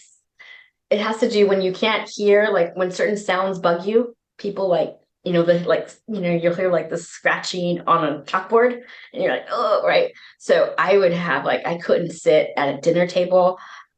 I had to always have music on. I couldn't sit in the dark, and all these patterns that just would kind of, they served a purpose to survive. But as an adult, it's like, yeah, why do I flinch every time a man tries to come and hug me? Oh yeah, because the stepdad was trying to play with your boobs when you're growing up, right? So you'd flinch. So we do all these things. That's because the body remembers. The body remembers. So when you get the script that was used to brainwash you, then it's kind of like a map, and you can go in and this is where it gets fascinating, because you can see how resilient and really how strong kids really are when you have to see what a lot of kids are up against that they don't know. Like, I had no idea that my attachment to my mom was vital. I thought that my stepmom saying how bad and writing how bad my mom was, I mean, when you read it, you can't blame me for not wanting to be around my mom, but my mom didn't deserve that's a total destruction of your safe attachment to a parent. And if you don't have a safe attachment to your parents, it's scary. Yeah. Well, what about this? So what did you do, or what was one of the things that really helped you move forward, Lisa? What was an exercise that our listeners can take and try at their house right now? I had to let go a lot of anger. I had to, when you grow up, and most of us have grown up where we weren't allowed to express our anger. We weren't really allowed to express ourselves, right? You're a child. You don't know what you're doing. You're supposed to be seen, not heard. So being able to express myself in either a creative way, in an angry way. So let's just say, and you see things all over the place. Like when we get mad, a lot of us aren't taught that it's okay to be mad. Parents don't teach us well, how do you get rid of anger in a healthy way? Well, go scream into a pillow. Go take a bat and hit something and get it out. Get it out of your mind and body. So being okay with being angry and releasing it in a healthy way. Sometimes I'll tell kids, oh, your parents make you mad. Mine make me really mad too. Get a plate, write everything down that you don't like about, say you're breaking up with someone, right? He's a jerk. She's mean. I don't like whatever it is. There's no judgment, because this is your feelings. This is how you feel on the inside. Let's get that out. And then you write it all out on take a Sharpie, write it out on a plate, like from the dollar store, then go somewhere where you can break it in pieces, and watch and watch and listen to your body. So I learned everything. I had to relearn everything from my body always warns me, because what happens is you get these survival patterns really fast. I call them phenomenal because it's like, hey man, it got me here. They just that's why, like, when you see people on airplanes and they lose their shit and they lose it, they get really mad, and you see them like just going off on an airplane and people are like, what is going on? And I'm like, that's his inner child. Like something really happened back in the day for that person, or they could be like off their meds. But it's being able to express your anger. It was a real, I think, a real important, because we all have anger and that's okay. You cannot live without anger or anxiety. If you didn't have anger or anxiety, you would not live. Mm-hmm. So now you go through this program that's around 22, and then now we're here today. Take us from that program and how your life progressed to where you are today, and then we'll transition to where you're headed. Okay. So I attended the Hoffman in 2018. And then 2019, I went back for the yearly, not the yearly, I went back again for like graduate courses. I was still, because there was so much trauma. I remember we did an exercise and I kind of had like I had a emotional reaction, like a real emotional reaction. And they said, honey, we hold trauma in our bodies. We do? Yeah. Well, the doctors I've been going to the past 20 years, no one's ever told me that. No, really, we do. So I ended up getting a somatic therapist as well. And somatic therapy is where they work with the nervous system. So basically, my entire nervous system had to reshift for my survival. So when you work with the nervous system, you're working a lot with the mind and body and a lot of the pain from the past. So my healing was just beginning. So it's been 7 years straight. And in the 7 years, not only, so 2018 went to the Hoffman again in 2019, started seeing a somatic therapist. And then about 2019, right before COVID hit, I was struggling because I wasn't talking to my dad. It's unheard of, right? And I couldn't talk to him because I couldn't respect, like, this, just the parent in me. I was just too hurt. It was just too much. Like, my dad didn't want to accept, like, and this is part of healing when you have childhood trauma, is if, your parents or the adults take accountability, that helps. But when they deny it, that didn't happen to you. That's just gaslighting. That doesn't help. So I was starting to unravel, and I thought it was because it was my dad. No, I think my husband I don't think he thought I was going to snap out of it, because you literally come apart. Where there was a time when I was sitting on the couch, at the edge of the couch, just kind of zoned out. Like, I didn't want to move. It's called fawn mode. Basically, it's where you're too afraid to go forward. You're too afraid to go back. So you're just going to stay and not do anything. That is a total trauma response. And so my husband did what a lot of men and women do. He met a person, didn't tell me. And I was so distracted by my own stuff that was going on, but my nervous system wasn't right. This wasn't right. So one night I lost it. Like, I just was tired of healing. I was missing my dad. I don't know what was going on, but I took some Xanax. I took like 8 pills, and I told Greg, and he took me to the emergency. And when you do that, they send you to a hospital where you have no rights, meaning if you try to hurt yourself, you go to a hospital and they keep you for as long as they want, and you have no rights. You have to take their meds. Luckily, I got out of there in time. I got out within 2 days. And when I got home, my husband was like not the same person. Like, the supportive husband that said, what do I do with this script? What do we do? It's like, we put it in the light. He was he was gone. Like he was there, but he was like, I'm going to be staying at my parents'. Why? Because what you did was wrong. You try to hurt yourself, and that's not okay. So he was like blaming me for doing what I did. So I was, this was a whole other unraveling, like, what the hell is going on? So all of a sudden, it was like the worst type of panic mode I've ever experienced.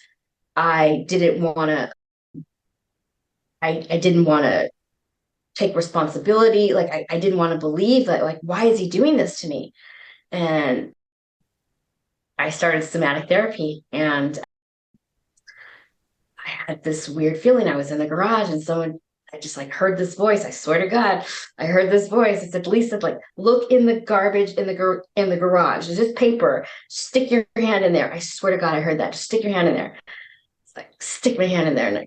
And I see plane tickets. I'm like, plane tickets? That's not my name. So I go to social media and I Google and I see this like Brazilian chick. Like, I don't even know, maybe my son's age. And I'm like, do you know, this is my husband? And do you know him? And everything she wrote back was like every wife's worst nightmare. So now I'm in the middle of all this unraveling. And it was so bad. It was so bad. There was no way to reconcile that. It was like I lost my best friend, my husband, overnight. So now you're healing the trauma, you know what it is, but now you're divorced. You're going through a divorce. So that divorce opened up teenager Lisa. And that's when the somatic therapy, we did ketamine, which is a psychedelic. And that's when we went in.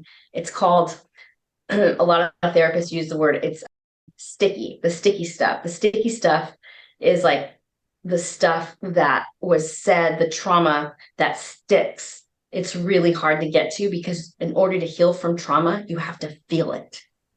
And because this was so painful, it's just like when veterans go to war and they see some gruesome stuff. So I took the ketamine and oh my God, it was the best thing. It helped, and I was able to kind of shift and keep going from there. So now I'm over 2,000 hours of trauma therapy, which is a lot, but you learn healing is like a sport. The more you do it, the more you get used to it. And it's all about it's all about your nervous system and understanding your nervous system and how to control your mind and body so you can integrate all of those parts. And then that's how you are whole, is that you integrate your emotional pain and your physical pain. Athena, that's my dog. And that's how I began the second trek of my healing journey. Wow. Now, so between your birth and today, you've experienced a lot, and you've had a lot of highs and lows and trauma, like legit trauma that could stop a train. So now you brings us to today, where you just start unraveling this. You're going to the Hoffman. You're starting to, try to unwind the knots of your life. Then you go through a divorce, which alone can wreck someone. And then you said ketamine and somatic therapy. So talk about ketamine, because I've heard of it, but I don't know a lot about it. So somatic therapy is, correct me if I'm wrong, it's working on the physical body to release the emotional pain the cells heal. Is that correct? Yes. And then we use modern neuroscience too. So it's both. Yeah.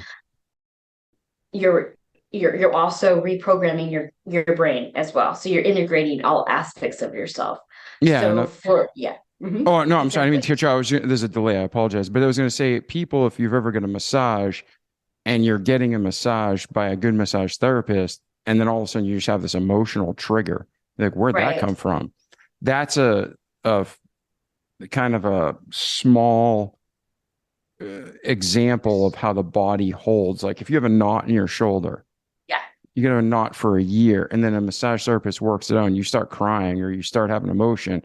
It's not from pain; it's from this memory being released. So there's something to it. I don't understand it. So talk more about that, and then talk about the ketamine. What is ketamine, and how does it work with somatic therapy? So when you, I know I know this is a lot of trauma. More, I guess it's a lot of trauma. You have to also understand, it's like, I don't know any different. I do now. And it's like, holy shoot, that's brutal. And so basically, somatic therapy helps regulate and integrate the parts of us that are stuck. So when you're talking someone like me, and I know there's lots of people that have had a lot of trauma, and if you've never done somatic therapy, it is so crucial. And insurance companies don't even pick this up. So the best way is, let me give you an example. So sometimes my somatic therapist will go, well, Lisa, where are you feeling this in your body? And sometimes I'll go like my throat or my heart. And I'll like have to put my hand on my heart there, and a lot of breathing into the emotion, the pain. And it's all for me, because I have the script, because I know it's all from childhood. So it's basically every missing part that was not nurtured.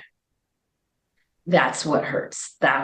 It's trauma isn't just what doesn't happen, what happens to you, but also what doesn't happen, right? So a lot of times I can't tell if I'm excited or scared, right? Because the nervous system gets all like excited. And so it's basically just going in and being courageous enough to go in to the parts of us that were held like in kind of held suspended in time, like you're stuck.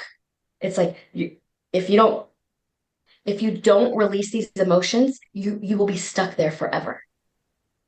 And so, what does the ketamine do So to the release? ketamine is like, I call it the magic airplane ride, where it you can take it in a shot. I took it both, and you do it with your somatic therapy.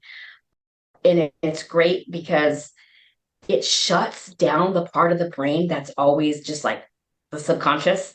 It slows it down, so it almost feels like, I swear to God, I thought like my brain was like gonna shut down. It feels like you're like in a Battlestar Galactica, but basically you're kind of like outside of your body, but you're in therapy, so you're able to go in and see things from a different perspective.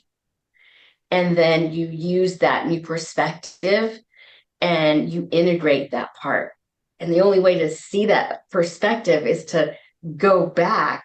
And the only way to go back when something is that painful is under like a hallucinogenic. This is why it works, because it also opens up the brain. It opens up the pathways so that you can, because our brains are like, they're plastic, so they'll keep growing as long as we keep moving and shifting upward. That's what our brains and bodies are meant to do. It's a miracle, really, the way that we're made. It's truly fascinating when you look at it, even though it's a lot of trauma. The fact that there is a way through it is what's so important, because nobody wants to feel the shame and the suffering, because it hurts.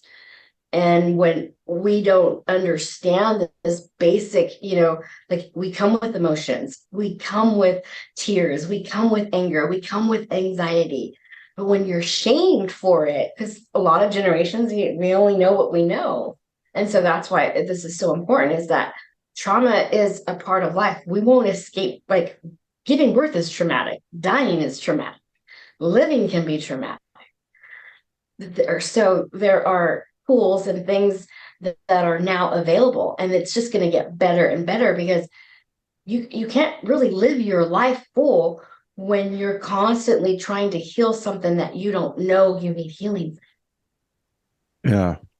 So now, between your birth and today, is there anything we missed or anything you want to share before we transition into where is Lisa today and where are you heading in the future? No, just know that, you know, I was always, no matter as much trauma and BS and pain that I had to go through, my light, my essence was set.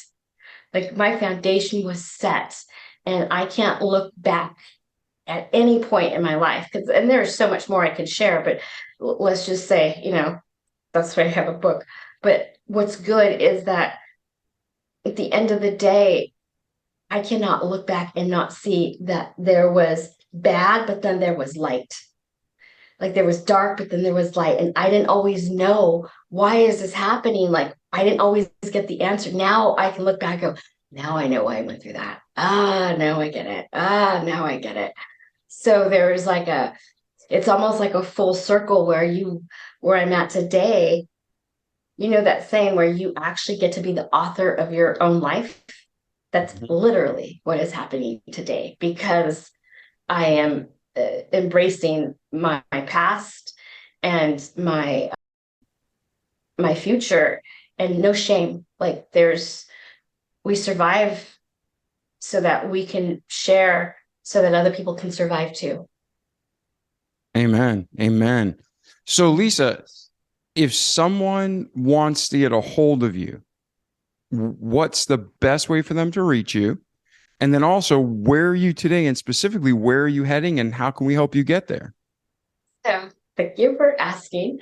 So, well, I am just finished. My book is right now it's in the publishing process. So the cover design is being made as we speak. My book is called Alienated: When Parents Won't Parent. And what I am doing is I am taking everything that was bad that happened to me and I'm using it for good. So I was alienated from my mom by my stepmom, and my dad didn't know to the extent. And today they both stand by me. They support the book, especially because I use what was used to brainwash me, because this is happening all over the world. Maybe is not as sick, but it still happens. And it's still the same pain, because when we lose a parent, we lose a part of ourselves. We search for that throughout our lives. So I wrote the book, and it should be released by the end of May. And I'm excited because this is such a important topic, because it's about parenting and really what goes on for kids from divorce, because we know divorce is bad, but why is it bad? Why? Like, because it's different when you can co-parent. If my parents would have co-parented, if they would have put me first and not let my stepmom intervene, I would have been okay. I wouldn't have suffered the way that I suffered. So my son, he was totally co-parented. I mean, he is loved. There is not a doubt that he knows his mom and dad love him, and he's got supportive step parents. That's the best thing that parents can do for their kids, and stay away from family court. So where I'm at today is awaiting this book launch. I started the Stephood Project, which is to bring awareness for kids who grew up like me, where they might not even know. Like I didn't even know, because we just think it's normal for our parents to fight. But then when you feel uncomfortable in your own body around your parents, that's a big sign. That's a big sign that, okay, why do I feel uncomfortable? Well, that's, these are things that professionals and people need to know, so that this is why kids will numb and drink and hurt themselves. And when kids try to speak their voice, parents will say, you don't know what you're talking about. You're brainwashed. So I'm like, no. I understand them. I got them. So I'm like the bridge between the parent and the kids that are trying to understand each other. And so the book is a big, there's nothing like it. It's a big wake up call for all parents who are struggling with kids who are alienated or estranged. Awesome. So this episode, we're recording it the day after what most people call Easter in the United States, and then it will be released probably in May. So right alongside your book launch in 2023, May 2023.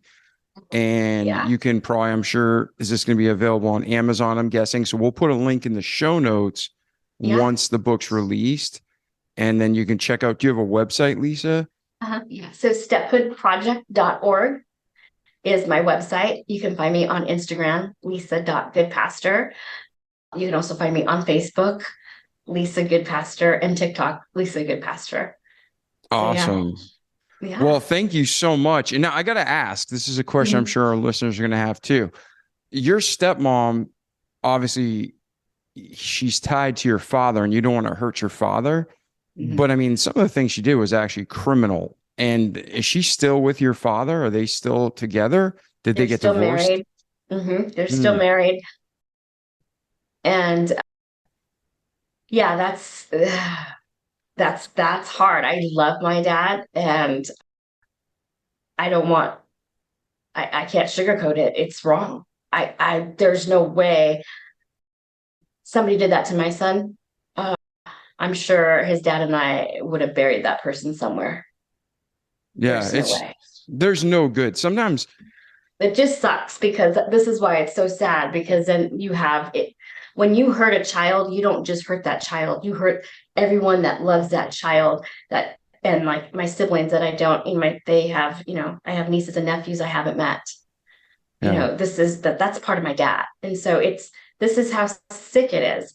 So no, she should be in jail. I could have, I mean, I don't know what she's going to do in jail, but I don't ever want to see her again. I would rather, it's like Cinderella backwards. It's like, you had no right to take my parents and you did. And I'm still here. And I hope every step parent that is doing this or every parent that is allowing this scares the heck out of them, because it's a game changer and it really brings parental alienation. You can't deny it. They're like, is parental alienation real? Yeah, it is. And nobody wants to believe the parents, but they'll believe a kid that can grow up and prove and not repeat what was done. And it's by the grace of God and just love, that I was loved more than I was hated.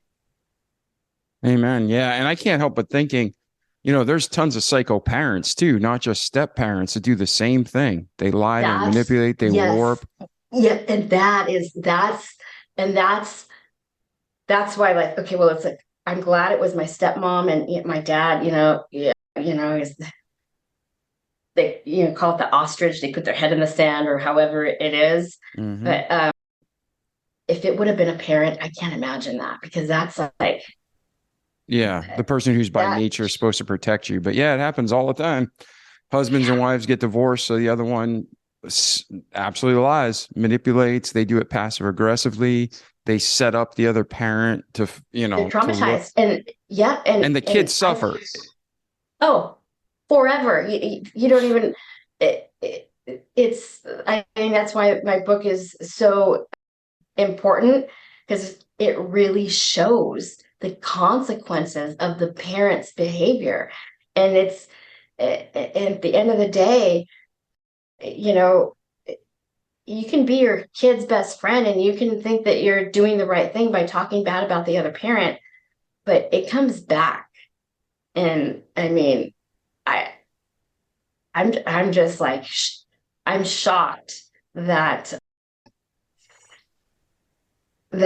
it's happening at such an alarming rate, and we've been accustomed to it.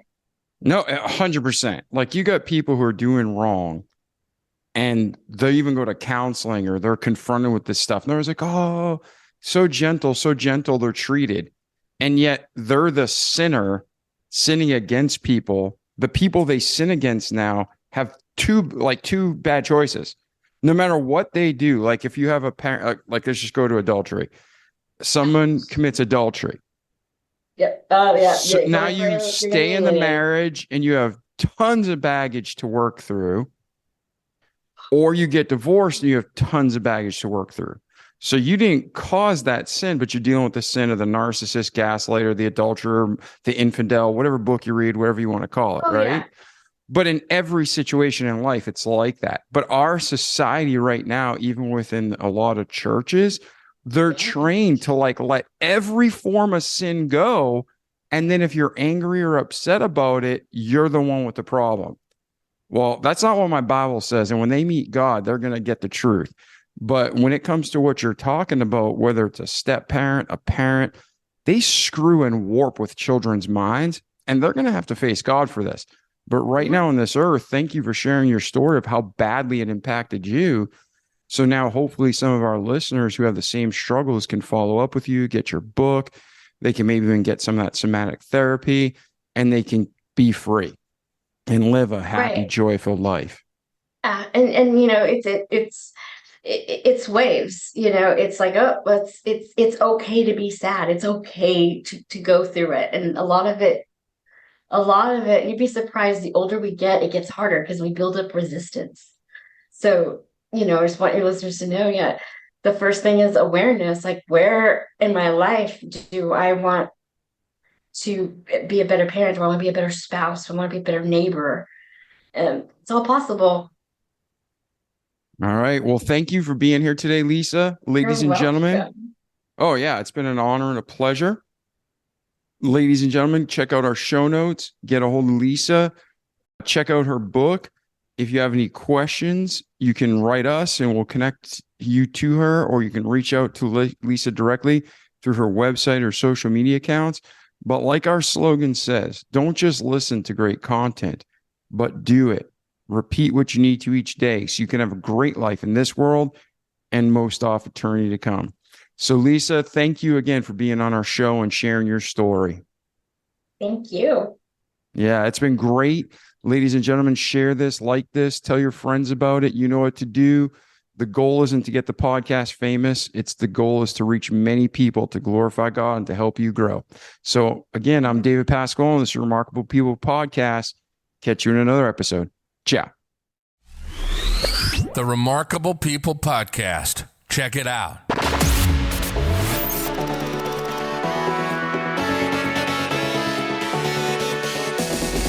The Remarkable People Podcast.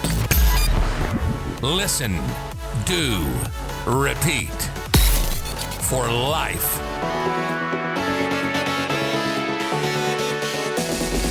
The Remarkable People Podcast.